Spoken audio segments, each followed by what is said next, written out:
नमस्कार सम्पूर्णमा। आशा छ तपाईँहरू आरामै हुनुहुन्छ, म पनि सन्चै छु। र आजको यस काल र पक्षको श्रृङ्खलामा चाहिँ हामी भविष्यकालका बारेमा चाहिँ जान्नेछौँ है त। भविष्यकालका बारेमा अब हामीले भूतकाल र वर्तमानकालका बारेमा अघिल्ला भिडियोहरूमा हामीले जानिसक्यौँ होइन। अब आज भनेको नयाँ भनेको भविष्यकाल है। अनि मैले परिचयमा सुरुमा पनि भनेको थिएँ होइन, कालका तिन प्रकार हुन्छन्: भूत, वर्तमान र भविष्य। भूत र वर्तमान भने के रहेछ, पहिला भइसकेको र क्रमशः भइरहेकोलाई चाहिँ के भूत र वर्तमान भनिँदो रहेछ। अब भविष्य भनेको के रहेछ त? त्यसो भए भविष्यमा हुने, पछि हुने भनौँ न, पछि हुने जति पनि घटनाहरू हुन्छन् त्यसलाई चाहिँ हामीले के अन्तर्गत राख्छौँ त? भविष्यकाल अन्तर्गत राख्छौँ। भनेको के रहेछ त परिभाषा? पछि हुने घटनाहरूलाई भविष्यकाल भन्दो रहेछ, पछि हुने समय है। अब यसका पनि प्रकारहरू छन्, तिनवटा प्रकार छन्। सजिलो छ एकदम है, गाह्रो केही छैन। हामीले अपूर्ण, पूर्ण, सामान्य भनेको त अघिल्लो भिडियोहरूमा पनि पढिसकेका थियौँ है, गाह्रो केही थिएन त्योमा है। अब अहिलेको भविष्यमा छ नि होइन, हामीले थाहा पाउनुपर्ने भनेको भविष्यकोमा चाहिँ क्रियापद के लाग्छ त्यो मात्र थाहा पाउनु पर्ने हो है त। ल, चिन्ता नगर्नुहोस्। अब सामान्य भविष्यबाट सुरु गरौँ ल।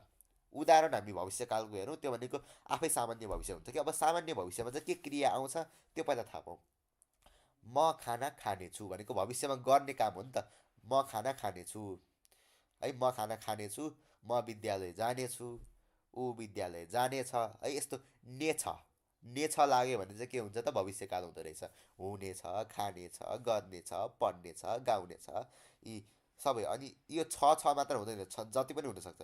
खानेछन्, पढ्नेछन्, गाउनेछन् होइन, बस्नेछन् होइन, उठ्नेछन्, पकाउनेछन् होइन, अनि त्यसै गरी पकाउने छिन्, खेल्ने छिन्, सुन्ने छिन्, जाने छिन् होइन, आउने छिन्। ये सबै यस्तो क्रियापदहरू लायो, क्रियाहरू लायो भने चाहिँ त्यो के हुँदो रहेछ त? भविष्यकाल हुँदो रहेछ। भनेपछि यी क्रियापदहरू मात्र लागेको भए चाहिँ त्यो के हुँदो रहेछ त? सामान्य भविष्य हुँदो रहेछ।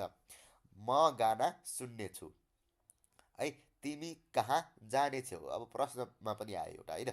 उदाहरण जे पनि बनाउनु मिल्छ, प्रश्नमा पनि बनाउनु मिल्छ, आज्ञार्थकमा पनि बनाउनु मिल्छ होइन। त भोलि खेल्न जानेछस्, यस्तो पनि बनाउनु मिल्यो होइन। आज्ञार्थकमा पनि बनाउनु मिल्यो, सम्भावनार्थकमा पनि बनाउनु मिल्यो। भाव र अर्थ अझै हामीले पढ्न बाँकी छ, त्यही पनि म त्यो बेला पढाउँला। अहिले जसरी पनि वाक्य बनाउनु मिल्यो भन्न खोजेको मात्र है त। सम्भावनामा पनि बनाउनु मिल्यो होइन, आज्ञा दिएकोमा पनि बनाउनु मिल्यो, इच्छार्थकमा पनि बनाउनु मिल्यो होइन, कालका जति पनि उदाहरणहरूमा बनाउनु मिल्यो है।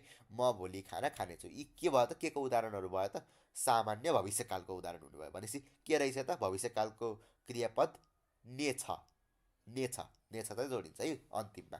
क्रियापदमा भनौँ न, क्रियापदमा चाहिँ नेछ जोड्नेछ, खानेछ, गर्नेछ ल। अनि तपाईँहरूले यो बुझिहाल्नु भयो। अब अपूर्णको पक्ष के भन्नुभयो अरे? के भनेको थिएँ मैले अपूर्णको पक्ष? तपाईँहरूलाई याद नै छ, दही है। तै दहीमा दही मात्र छानेको थियो। दही भनेको अपूर्णको पक्ष भयो। अपूर्णमा अब के हुन्छ त? अब खाँदै हुनेछ हुन्छ भविष्यको सन्दर्भमा, खाँदै हुनेछ। वर्तमानको सन्दर्भमा के हुनेछ? खाँदैछु, खाँदैछ हुन्छ भने अब यहाँनिर हुने एउटा चाहिँ एक्स्ट्रा थप्यो बिचमा। खाँदै हुनेछ, म खाना खाँदै हुनेछु, ऊ खाना खाँदै हुनेछ, म विद्यालय जाँदै हुनेछ, जाँदै हुनेछु, उनीहरू विद्यालय जाँदै हुनेछन्, सीताले गृह कार्य गर्दै हुनेछिन्, समताले खाना पकाउँदै हुनेछिन् है। यी विभिन्न उदाहरणहरू चाहिँ हामीले बनाउन सक्छौँ। यो भनेको के भयो त? अपूर्ण। त्यो दही प्रत्यय लायो धातुमा भने त्यो अपूर्ण पक्ष हुन्छ हो। त्यो दहीसँग हुनेछ जोड्यो भने चाहिँ अपूर्ण भविष्य हुन्छ है। अब त्यसै गरी पूर्णमा चाहिँ के हुन्छ त? एको, एका, एकी धातुमा त्यो प्रत्यय जोडेर आउँछ। धातुमा के प्रत्यय जोडिन्छ अरे? एको, एका, एकी। यो भनिराख्न आवश्यक छैन, तपाईँहरूलाई जान्नै हुन्छ। अब त तपाईँहरू मभन्दा पनि बढी जान्ने भइसक्नु भएछ होइन। अब काल र पक्षमा मभन्दा बढी भइसक्नु भएको छ तपाईँहरू, म ठोक्वा गरेर भनिदिन्छु ल।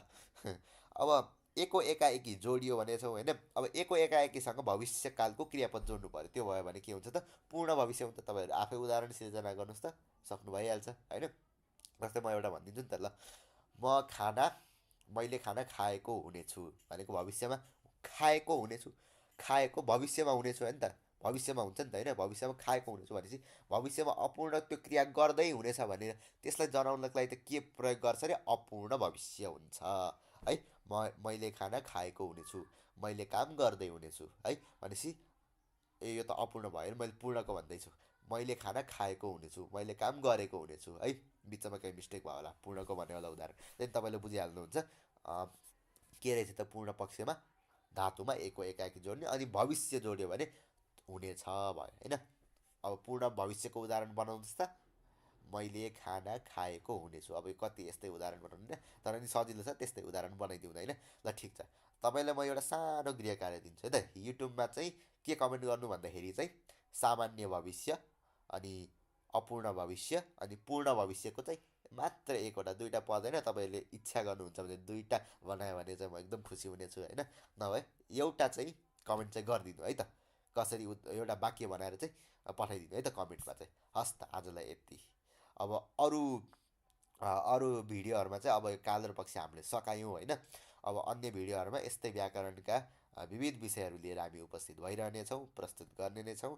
तपाईँहरूलाई व्याकरणमा केही समस्या छ भने कमेन्ट गर्न सक्नुहुनेछ, र हाम्रो वेबसाइटलाई पनि हेरिदिनुहोस् है त। हस्, धन्यवाद।